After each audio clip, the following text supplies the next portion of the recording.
দেশের ১০ জেলার উপর দিয়ে দুপুরের মধ্যে ঘণ্টায় সর্বোচ্চ ৬০ কিলোমিটার বেগে ঝোড়ো হাওয়া বয়ে যেতে পারে বলে সতর্ক করেছে আবহাওয়া অধিদপ্তর। সেই সঙ্গে রয়েছে বজ্রসহ বৃষ্টির সম্ভাবনা।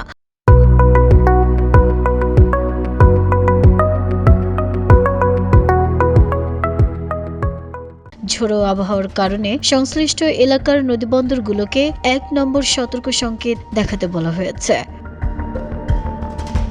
আবহাওয়া অধিদপ্তরের সবশেষ পূর্বাভাসে বলা হয়েছে, দেশের ১০ জেলার উপর দিয়ে অস্থায়ীভাবে দমকা অথবা ঝোড়ো হাওয়া বয়ে যেতে পারে। এর গতি ঘণ্টায় ৪৫ থেকে ৬০ কিলোমিটার পর্যন্ত হতে পারে। ঝুঁকিতে থাকা জেলাগুলো হলো রংপুর, দিনাজপুর, বগুড়া, পাবনা, টাঙ্গাইল, ময়মনসিংহ, নোয়াখালী, কুমিল্লা, চট্টগ্রাম এবং সিলেট।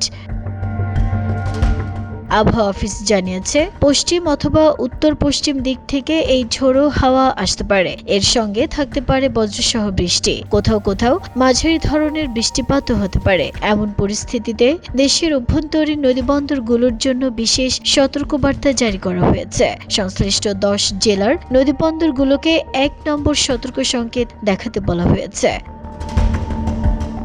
এসব এলাকার নৌযান চলাচলে বাড়তি সতর্কতা অবলম্বনের পরামর্শ দেওয়া হয়েছে।